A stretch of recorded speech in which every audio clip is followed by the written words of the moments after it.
जय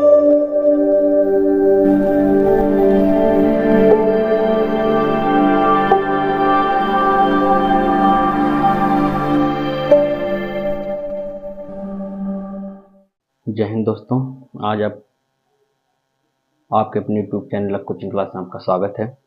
आज फिर कक्षा 10 गणित में हम प्रश्नावली 5.3 के अंतर्गत क्वेश्चन नंबर 3 का सलूशन देखेंगे। तो आइए देखा जाए पहला क्वेश्चन।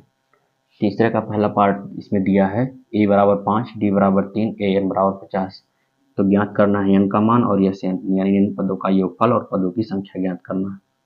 ध्यान देंगे भैया सोल्यूशन को। इस प्रश्नावली 5.3 के अंतर्गत किसी भी सवाल में जहाँ पे यल का मान दिया हो यानी अंतिम पद दिया हो, यस n का मान अर्थात n पदों का योगफल दिया हो या n पद दिया हो, तो वहाँ से हम शुरू करते हैं सॉल्व करना। जैसे यहाँ पर an का मान दिया है, चूंकि an बराबर दिया है 50, तो हम यहीं से सॉल्व करना शुरू करेंगे। फार्मूला आप जानते हैं, an बराबर होता है a plus n minus 1 into D बराबर 50।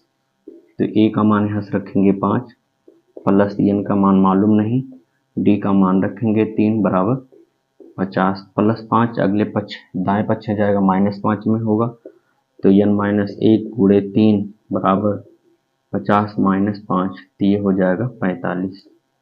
n माइनस 1 गुणे 3 बराबर 45 प्लस 3 दाएं पक्ष में गुणा करा रहा है, बाएं पक्ष में गुणा करा रहा है, दाएं पक्ष में जाके भाग कराएगा, तो n माइनस 1 बराबर 45 बटे 3 हो जाएगा। 3 से भाग करेंगे, 3 एक कम 3, 3 पचे 15, तो n माइनस 1 बराबर 15 आ गया। तो भैया n बराबर कितना जाएगा 16। पदों की संख्या ज्ञात हो गई 16। n का मान कह रहा था निकालने के लिए, तो एक आंसर मिल गया। यस n का मान कह रहा निकालने के लिए, यस n बराबर होता है n by 2 2a plus n minus 1 into D. तो यहाँ से हम n पदों का योगफल अर्थात 16 पदों का योगफल निकालेंगे। n के स्थान पे 16 रखेंगे, तो यहाँ 16 बटे 2 हो जाएगा। 2a का मान यहाँ से 5 रखा जाएगा, 5 रख देते हैं। n का मान 16 माइनस 1 गुणे d का मान 3, 2 एक कम 2, 2 अट्ठे 16, तो यहाँ 8 बचेगा और ये 5 दूनी 10, यहाँ 15 बचेगा। 15 गुणा 3 45, तो ये 8 गुणे 45 10 55, 55 गुणे 8, 8 पंचे 40 के शून्य हासिल 4, 8 पंचे 40 4 44। तो 16 पदों का योगफल कितना आ गया 440। ये इसका आंसर है भैया।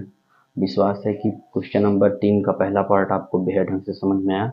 आइए देखा जाए दूसरा पार्ट। क्वेश्चन नंबर 3 का दूसरा पार्ट इसमें दिया है और a बराबर 7 अर्थात प्रथम पद 7 दिया है, 13वां पद 35 दिया है, तो इसका सर्वांतर और 13 पदों का योगफल निकालना है। तो देखा जाए भाई इसका सोल्यूशन। ध्यान देंगे, a बराबर 7, a 13 बराबर है, a 13 बराबर 35, a 13 का मतलब है 13वां पद 35 दिया है और 13वां पद a प्लस 12d के बराबर होगा, a बराबर 35। a का मान यहाँ से 7 रखेंगे, 7 प्लस 12d बराबर 35 प्लस 7 दाएं पक्ष में जाएगा -7 में बदलेगा, तो 35 माइनस 7 ये हो जाएगा कितना भाई 28, 12d बराबर 28। d का मान निकालेंगे, 12 दाएं पक्ष में जाके गुणा कराएगा, तो 28 बटे 12 हो जाएगा। 4 से गाँठ कर देंगे, 4 सत्ते 28 और 4 3 12, तो d का मान आ गया 7 बटे 3। d का मान पूछ रहा था तो एक मान प्राप्त हो गया। 13 पदों का योगफल, यस 13 बराबर हम लिख सकते हैं 13 बटे 2 और यहाँ से a प्लस a 13 ऐसा लिख सकते हैं कि नहीं लिखा जा सकता है। यहाँ से 13 बटे 2, a का मान 7 और a 13 का मान दिया है 35, 35 7 42 हो जाएगा। 13 बटे 2 गुणे 42, 2 से काट देंगे 21 हो जाएगा। 13 गुणे 21, यहाँ से 13 गुणे 21,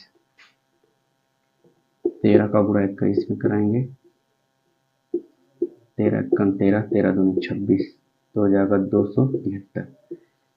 तो 13 पदों का योगफल कितना आ गया भैया 273। विश्वास है कि क्वेश्चन नंबर तीसरे का दूसरा पार्ट भी आपको समझ में आया।